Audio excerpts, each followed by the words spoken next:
Now, Pan-African Parliament President Chief Fortune Charumbira says national parliaments have a key role to play in holding governments accountable. Charumbira is hosting a number of speakers from the continent. This is part of Pan-African Parliament's plan to strengthen accountability. Khayelihle Khumalo caught up with the PAP president. Well, absolutely, quite a very important session as the Pan-African Parliament is meeting with the speakers. So it's all about collaboration with the national parliament so that they try and prioritize a number of issues in the continent. We're just going to go straight into it. President Chief Charumbira joins us now. So, Chief, you spoke about the role that the national parliaments can play alongside with this institution. How important is that? This is one of the most important gatherings on the continent because parliaments have the responsibility to oversee government programs. Government programs which in the end impact on the lives of people. So when we say on the continent there is hunger, when we say health facilities are poor, when we say money is not being spent well, when we say the budget priorities are wrong, the institution that is supposed to interrogate these issues is Parliament in terms of any constitution. So what we are doing here is say to the speakers of Parliament for the whole continent, are you effectively following up on the demands of the people, on the wishes of the people? They are the ones who allocate resources. Money which is raised through taxes goes to Parliament for allocation. So when you say a budget has been passed, they are the ones who say we give so much to this ministry, to this sector, to education, to whatever. So are the parliaments doing it effectively? And the question is, why is East Africa still suffering despite allocations to government every year? Are we getting priorities right? Where is the missing dimension to development? You heard me talk about food, that a ship from Ukraine docked in Djibouti 48 hours ago. Why should we have grain coming from a country in war, Ukraine, bring food to Africa? Meaning we as Africans, we can't produce food. The neighboring countries to Djibouti, how many are they big countries? Why can't Djibouti get food from Africa? Why do we need to go outside to another continent? These are indictments on ourselves as leaders. And we are saying, parliaments, how can you be more effective in oversighting your governments, including Pan-African Parliament? How can Pan-African Parliament be more effective in oversighting the African Union programs on the continent?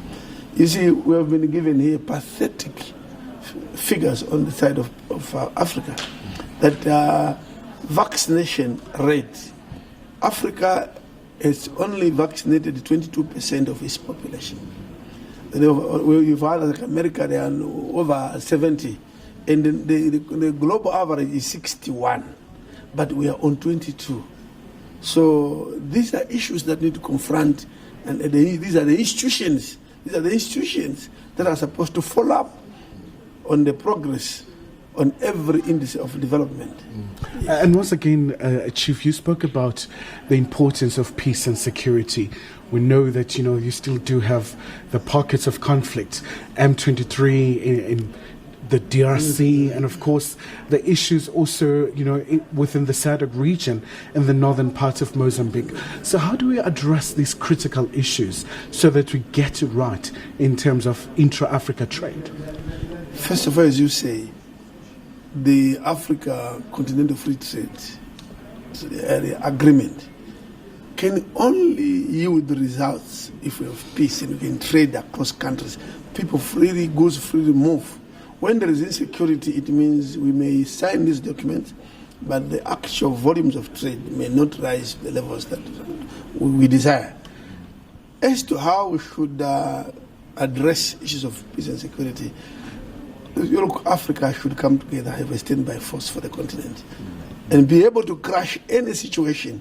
So to put resources together, have a force that is Africa-wide in terms of strength, And no group, no coup, anyone, any government, any country, any soldiers anywhere, when they come together, they overthrow a government. Within 48 hours, Africa will go and say, get out, this is undemocratic. So as long as we are too much sovereign and say, I've got my own force, when that force is crushed within your own country, then you have nowhere to go. There's no standby force. So like we are doing in Mozambique, I've just been talking informally, they're saying in terms of attacks and killings on the people, that is almost getting to almost zero. But why? Because SADC is there. Rwanda has also joined them. So it's clear that unless other countries come together and then fight issues of insecurity, we may not succeed. And just before I let you go, sir, the issue of repositioning, you spoke about the image of this institution, how it's been tarnished, how the AU Commission chair came here to oversee your election. For the past couple of days, you have been talking about revitalizing and many other issues. Are you succeeding in your endeavors? We are actually overwhelmed by the success already. Because first of all, the succeeders are the MPs themselves. Do they understand why PAP exists, where it should go, the deliverables, outputs, and what the citizens expect PAP to do?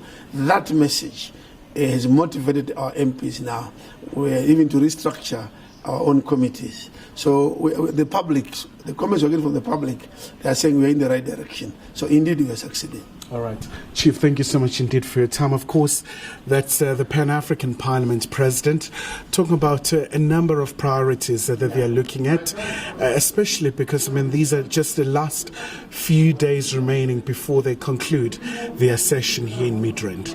Khayelihle Khumalo, SABC News, Johannesburg.